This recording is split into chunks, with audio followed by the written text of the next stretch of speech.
형제들아 내가 너희에게 전한 복음을 너희에게 알게 하노니 이런 너희가 받은 것이요 또 그 가운데 선 것이라. 너희가 만일 내가 전한 그 말을 굳게 지키고 헛되이 믿지 아니하였으면 그로 말미암아 구원을 받으리라. 아멘.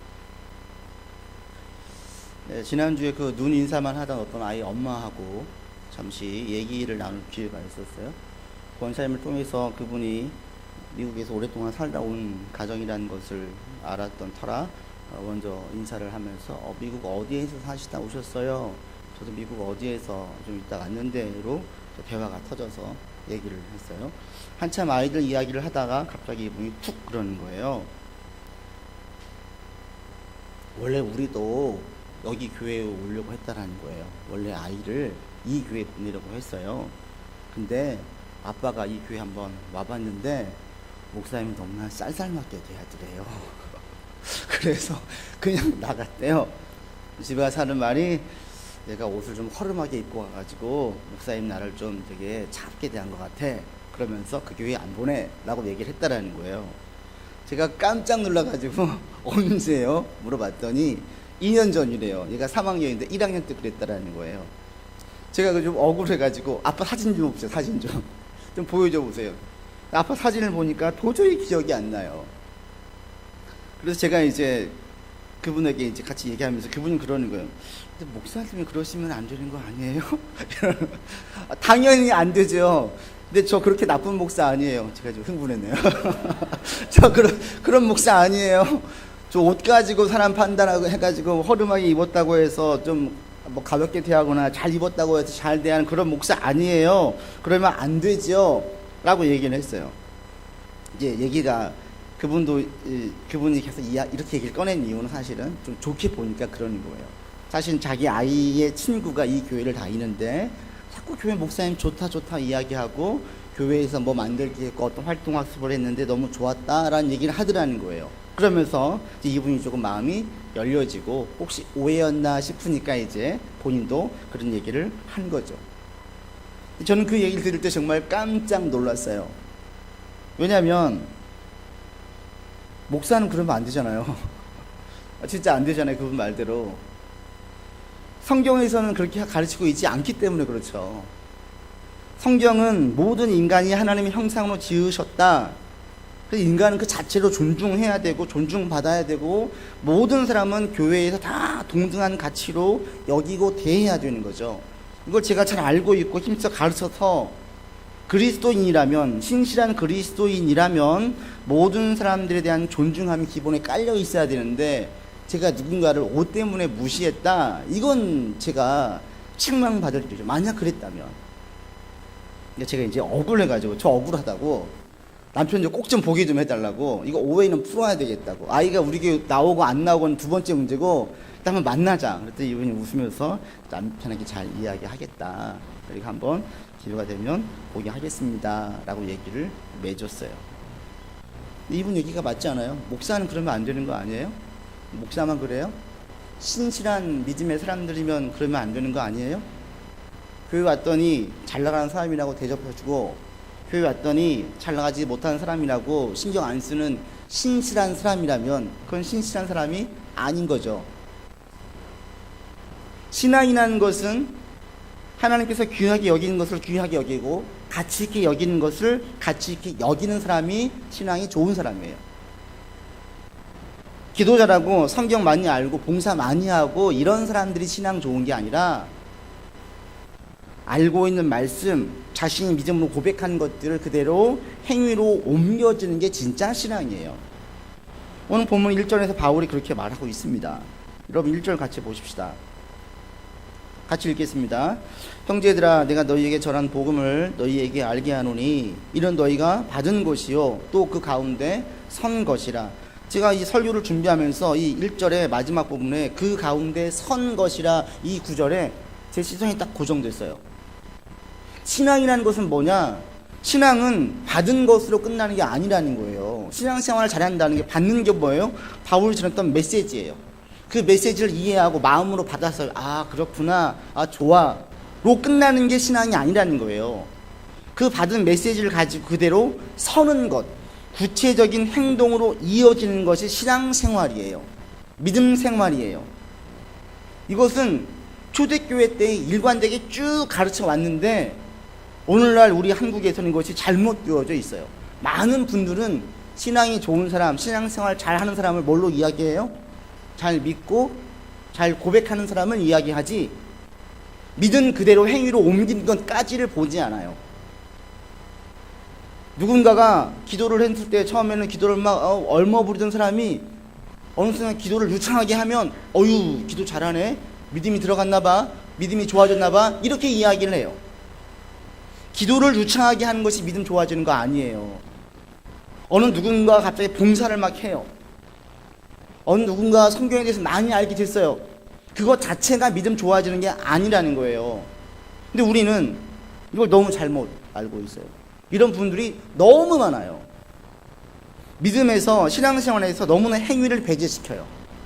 여러분, 오늘 확실하게 정리를 다시 한번 여러분도 하시면 좋겠는데, 구원은 분명 믿음으로 받아요. 예수를 나의 구주로 고백하고 마음에 받아들이고 입술로 고백을 하면 구원 받아요. 그런데 이 믿음의 고백이 진실된 고백인지 진실되지 않은 고백인지는 오직 행위를 통해서 증명돼요. 행위가 아닌 것으로는 증명이 안 돼요. 우리 조직폭력배 이런 조폭에 대한 영화들 많잖아요. 거기 보면 어떻게 해요? 다 전부 조직들이 가장 얘기하는 게 충성이에요. 의리예요. 그 충성과 의리를 보세요. 뭘로 증명되어져요? 손가락을 잠깐 잘라가지고 피를 모아서 그거 마시면 그게 의리가 증명되어져요? 아니에요. 조직이 힘들고 어려워질 때 누가 끝까지 남느냐, 끝까지 보스를 지키느냐를 통해가지고 야, 쟤 의리 있어로 얘기를 하지, 아무리 좋은 말들로 막 이야기를 한들 그걸 의리라고 이야기하지 않아요.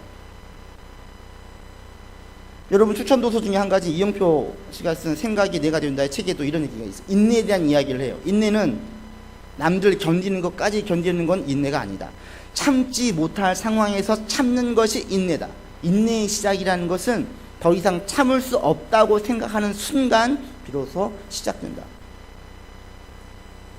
인내도 어때요? 인내를 우리가 저 사람이 인내하는 사람이야, 인내가 있어, 어떻게 알아요?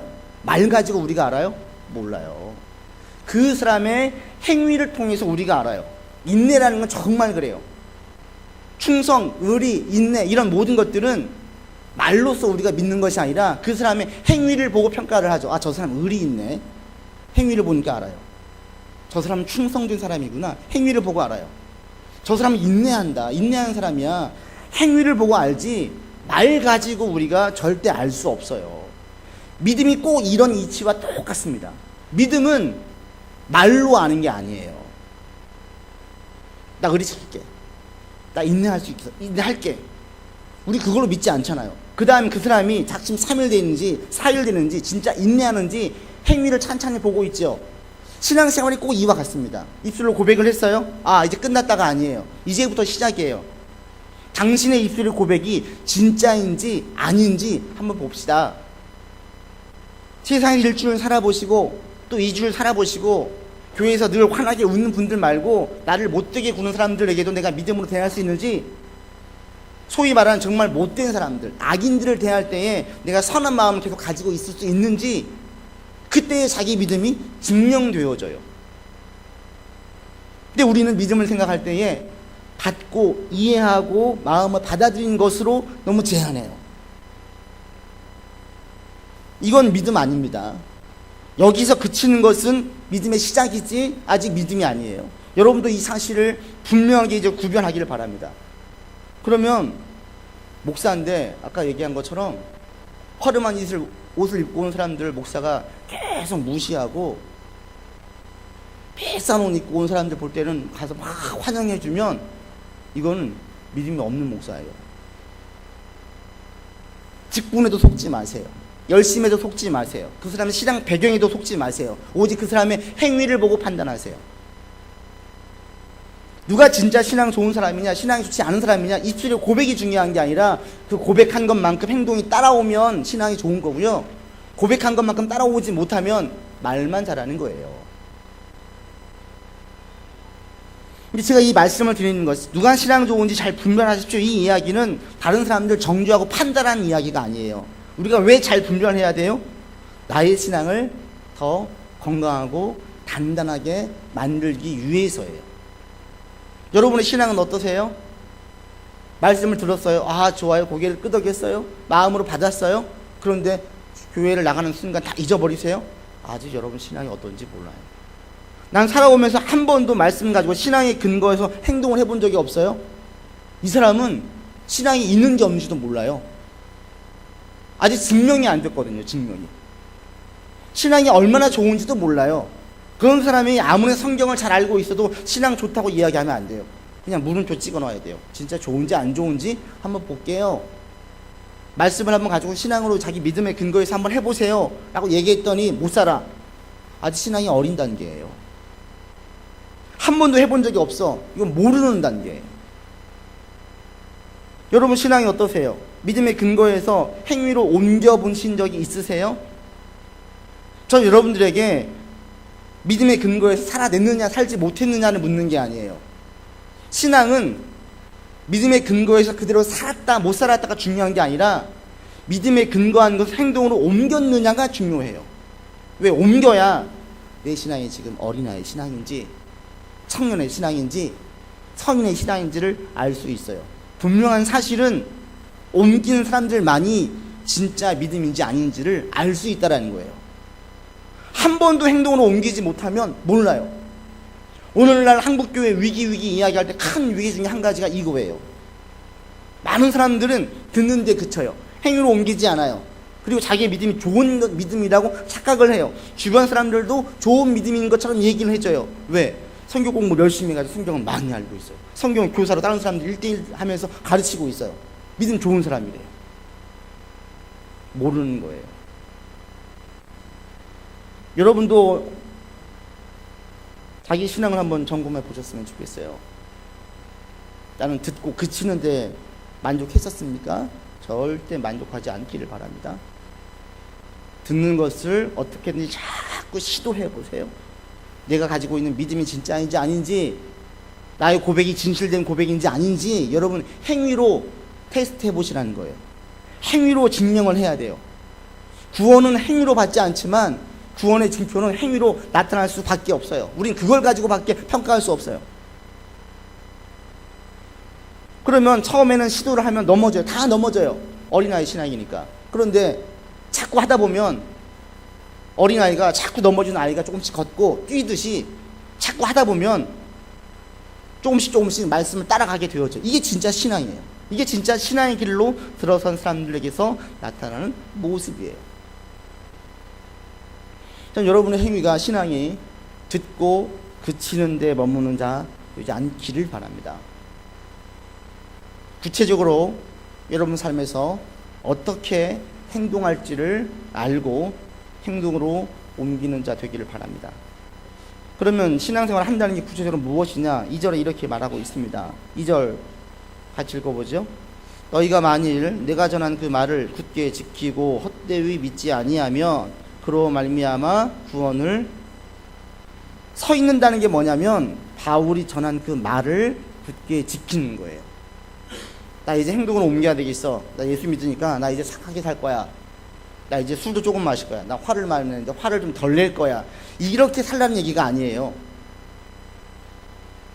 믿은 대로 산다라는 것은 자신의 양심이나 윤리의 근거에서 착하다, 좋다로 행위로 옮기는 것이 아니라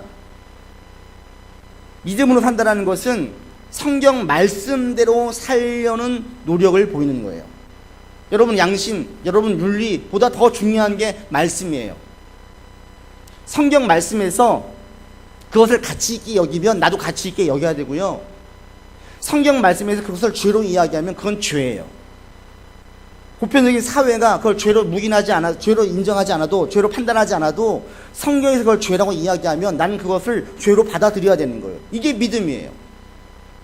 다른 사람들은 전부 다 가치 있게 여기지 않는데 성경은 그것을 대단히 가치 있게 여기면 나도 그것을 가치 있게 여기면서 살아가는 것이 이것이 믿음이에요. 근데 많은 분들은 이제 교회 다니니까 나 이제 착하게 살 거야. 윤리로 접근을 해요. 마음에서 불편해서 안 되겠어. 양심으로 접근을 해요. 그러나 가장 먼저 접근할 것은 윤리와 양심이 아니라 말씀이라는 거예요. 어떤 사람이 어려서부터 무시를 당했어요. 그러다가 자기가 대접을 받고 싶어서 대접받는 방법은 돈을 버는 것밖에 없다. 성공하는 것밖에 없다. 독하게 돈을 벌었어요. 성공했어요. 높은 자리에 올라갔어요. 어디를 가든 다 인정해줘요. 이분이 예수님을 잘 믿기로 예수님 만났어요. 교회 왔는데 그날 목사님께서 마태복음 7장 12절에 남에게 대접을 받고자 하는 대로 남을 대접하라 이 메시지를 딱 전하시는데 그게 마음에 팍 박혔어요. 그 다음부터 말씀대로 사는 거예요. 나는 돈을 벌어가지고 내가 대접받으려고 했는데 진짜 대접을 받는 것은 성경에서는 대접하는 사람이라고 이야기하니 대접을 하자. 자기는 식당에서 수저 하나를 놓는 거, 물 하나 떠는 것부터 대접을 하기 시작했어요. 이런 것들이 바로 말씀대로 사는 모습이에요. 제가 지금 이렇게 가상으로 이야기했는데 이렇게 쭉 나가면 어떻게 됩니까? 자연스럽게 남들에 대한 대접받고자 하는 욕심이 사라져요. 그리고 자연스럽게 하나님을 가장 높은 위치에 놓을 수밖에 없어요. 자, 여러분들이 더 착한 사람이 되거나 도덕적으로 흠이 없는 사람 되려고 노력하지 않기를 바랍니다. 이게 중요한 게 아니에요. 여러분이 진짜 힘쓸 것은 뭐냐면 성경 말씀을 따라 살려고 노력하는 사람이 되어야 돼요. 우리는 흠이 없는 자, 도덕적으로 완전한 자를, 윤리적으로 완전 깨끗한 자를 성경에서 추구하잖아요. 성경에서 추구하는 것은 말씀을 따라서 사는 자예요. 말씀을 따라 살면 자연스럽게 하나님의 거룩의 속성이 우리한테 와서 드러나게 되어지는 것이지요. 우리가 애초부터 윤리적으로 깨끗한 것을 추구하려고 애를 쓰는 것이 아니에요. 자연스럽게 따라와요. 제일 중요한 건 그래서 말씀이에요. 말씀. 여러분에게 질문을 드려볼게요. 여러분 요즘 의지하는 말씀 있으세요?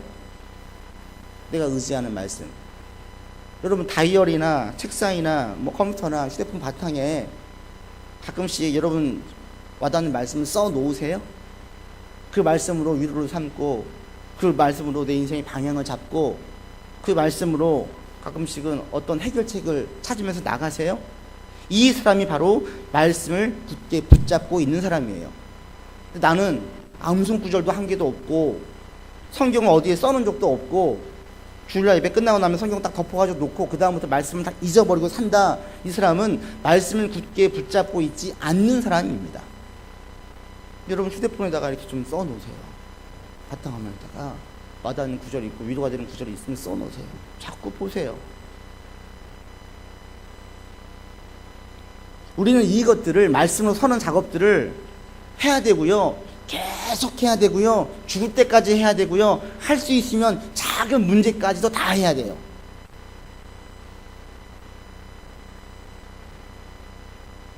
왜냐하면 우리 인생 가운데는 너무나 크고 작은 일들이 우리 가운데 계속 벌어져요. 여러분 지금 힘든 문제 해결되어지면 앞으로 힘든 문제가 없어요? 아니요. 더 있어요. 그럼 더 작아요? 아니요. 더 커지더라고요. 지난 월요일날 쌍둥이가 자전거를 타고 싶다고 해서 공원에 같이 갔어요. 옆에 앉아있는, 옆 벤치에 앉아있는 할머니가 자꾸 저게 말을 걸어요. 아유, 제가 저게 누나예요? 쌍둥이. 아유, 쌍둥이에요? 몇 학년이에요? 자꾸 말을 걸어요. 그 얘기가 시작되어졌는데 이분과 얘기하다 보니까 2시간 동안 얘기했어요. 2시간 얘기한 동안 저는 한 5분 얘기했어요. 나머지 다 그분이 얘기하시는 거예요. 제가 한 얘기는 아이고 힘드셨겠어요. 아이고 어째요. 제가 주로 한 얘기 요거고 그분이 자신의 인생을 거의 2시간 동안 쭉 풀어내시는 거예요. 그러면서 하도 그분 이야기하고 전 듣고 있으니까 아이들이 저랑 제가 놀아주지 않으니까 나중에 애를 지쳐가지고 가재요. 아빠 가 이러다가 나중에 이제 가겠습니다 하고 짐을 챙기니까 그분이 아이고 고맙습니다. 목사님이라고 그래서 그런지 얘기가 더 잘 나오네요. 이렇게 얘기를 해요. 그러면서 15분을 또 얘기해요. 서가지고 얘기를 또 했어요.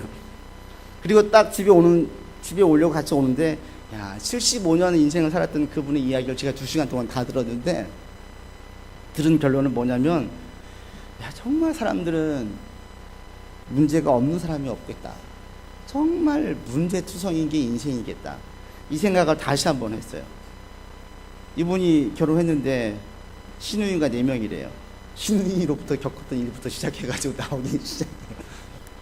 자신이 어떻게 해가지고 돈을 벌었고, 또 시동생 가정이 이혼했을 때 자기가 그 동생에게 아유 박씨 집안으로 벗어나가지고 잘 됐어 얘기를 했대요. 제가 뜨끔했죠. 내가 박씨인데 박씨 집안으로부터 제가 말을 못하고 박씨가 뭐 어때서 나중에 얘기하니까 아유 미안해 하시면서 자기 어머님도 박씨라고 괜찮다고 이 얘기를 하셨는데, 시동생이 이혼한 이야기, 자기가 지금 어떤 번듯한 건물이 있어서 거기서 월세가 나와가지고 자식에게 손버리지 않고 사는 이야기, 셋딸이 주변에 살고 있고 손주가 6명이고 뭐 이런 이야기. 그러면서 얼마 전에 둘째 딸에 손주가 와서 전화했는데 갑자기 할머니 엄마가 집에 안 들어왔어요. 왜? 엄마랑 아빠랑 싸웠는데 왜 엄마가 안 들어왔어요? 그래 알았다. 엄마를 찾아준 이야기. 큰딸네 갔더니 딸이랑 사위가 싸우고 있는데 딸은 영어학원 보내라고 했는데 아들이 사위가 그 아들 데리고 야구장 갔다 와가지고 싸운 이야기. 식구끼리 한 번씩 모이는데 큰딸과 둘째 딸이 여전히 그 경쟁 관계에 있어서 의사인 큰딸과 미술학원 원장인 둘째 딸이 여전히 서로 언니를 시세하면 안 돼요. 동생이 쭉 삶을 이야기하면서 그래도 지금 제일 행복해요 라고 얘기하는데, 그래도 지금 제일 행복한데 삶에서의 문제는 끊임없이 계속 일어나고 있어요. 제가 오면서 왜 하나님 이렇게 2시간 동안 저분의 이야기를 듣게 하셨을까 하면서 왔어요. 그때 느끼는 거지. 그래 이게 인생이지. 남들 볼 때는 다 부러워할 만한 조건을 다 가졌어요. 세 딸이 다 주변에 살고 연세 드셔서 나이에도 불구하고 손버리지 않고 다 베풀면서 살고 건강해서 일주일에 6일 동안 막 배우면서 다녀요. 그림도 배우고 다니고 요가도 하고 다니고 즐겨요. 그럼에도 불구하고 매일같이 딸내가 싸워서 집에 안 들어왔네, 손주 때문에 고생하고 걱정하네, 끊임없는 거예요. 근데 제가 그랬어요. 마지막에 할머니 오래오래 사세요. 카톨릭이 다니신다는데 오래오래 사세요. 그래도 엄마가 있어서 얼마나 그 집안의 균형을 잡고 있는지 나중에 우리 할머니는 하늘나라 가고 나시면 그때 알 거예요. 우리 신앙에는, 우리 삶에는 크고 작은 문제들이 계속 있어요. 끊임없이 있어요. 그럴 때 이게 중요한 것은 이 문제가 지금은 작은 문제인 것 같은데 5년 뒤에 10년 뒤에 가면 큰 문제로 후회하는 경우가 있고요. 지금 이 문제가 큰 문제인 것 같은 나중에 보면 작은 문제인 경우도 있어요. 그러니까 지금 우리가 볼 때 큰 문제든 작은 문제든 내가 어떻게 대하느냐가 나중에 어떤 결과를 가지고 올지는 우리는 몰라요. 그럴 때 신앙에서 제일 좋은 건 뭐냐면 할 수 있는 한 내가 생각할 때 작은 문제까지도 계속 끊임없이 하나님 말씀의 근거에서 원칙을 정하고 방법을 찾고 해결해 가는 그런 것들이 우리 가운데 끊임없이 계속 있어야 돼요. 그런 사람들은 시간이 흘러가면 흘러갈수록 후회는 적어지고 감사는 많아져요. 이게 진리예요, 진리. 전 여러분들이 크고 작은 문제가 있을 때에 여러분 경험, 여러분 지식, 또 그 분야의 전문가를 통해서 찾기 전에 하나님은 성경 말씀에서 뭐라고 이야기하시는지, 이런 나와 유사한 일을 겪었던 성경 인물들은 어떻게 문제를 해결해 왔는지 방향을 잡으시고 원칙을 정하시고 그 다음에 해결책을 찾아 나가는 여러분들 되기를 바랍니다. 그러면 여러분들이 점점 더 이 문제를 나중에 지나가 보세요. 내가 정말 지혜롭게 잘 헤쳐왔음을 여러분도 알게 될 것입니다. 근데 많은 분들은 자기 경험을 의식해요. 자기 지식을 의식해요. 또 그 분야의 전문가를 찾아가요. 이게 먼저 아니에요. 성경에서는 하나님은 어떤 방향성과 어떤 원칙을 먼저 가지고 있는가 그걸 정하시고, 그러면 나의 강론으로 들어와서 나의 삶에서 이걸 어떻게 적용을 시킬지 내가 고민을 해야 되는 거예요. 근데 이런 것들은 우리의 삶에 계속 있어야 돼. 계속. 여러분 말씀 가지고 자꾸 여러분 삶을 점검해보고 말씀에서 살려고 노력하고 고민하는 이 시간들이 여러분 가운데에 계속 있기를 바랍니다. 절대 중단하지 마세요. 문제가 발생할 때마다 문제가 크다고 느끼면 클수록 더더욱 그럼 여기에 대한 하나님의 뜻은 무엇일까? 하나님께서 원하시는 것은 무엇일까? 자꾸 물어보세요. 가장 후회함이 없습니다. 믿으십니까? 확실해요. 그건 정말 확실해요. 여러분 이렇게 살아가셨을 때에 여러분이 정말로 나중에 감사하고 이럴 때 성경에서는 이런 분들의 노년의 삶이 복되다 이야기해요. 이렇게 늙어지면 감사할 것뿐이에요. 그래도 하나님께서 도와주셔가지고 잘 살았구나 고백하게 되어져요. 말씀을 맺습니다. 여러분 듣고 받은 데 그치는 자 되지 않기를 바랍니다. 행동으로 옮겨야 돼요. 그것은 양심이나 윤리에 근거한 것이 아니라 철저하게 말씀에 근거해야 됩니다. 그래서 말씀을 할 수 있는 한 구체적으로 바르게 적절하게 끊임없이 힘써서 적용하시길 바라고, 모르겠거든 되게 물어보세요. 모르겠거든 신앙의 선배들에게 물어보시고 목사님에게 물어보세요. 성경적인 방향이 무엇인지, 성경적인 답이 무엇인지를 아시고 그 다음에 강론으로 들어가서 여러분들 문제를 찾아갈 수 있기를 바랍니다. 이걸 계속 하면요 실수는 점차 적어지고요, 하나님의 뜻은 내 가운데 더 분명해지고요, 성경적인 가치관은 내 안에 가득해져요. 그러면 지금의 문제들이 훗날 보면 다 간증거리예요.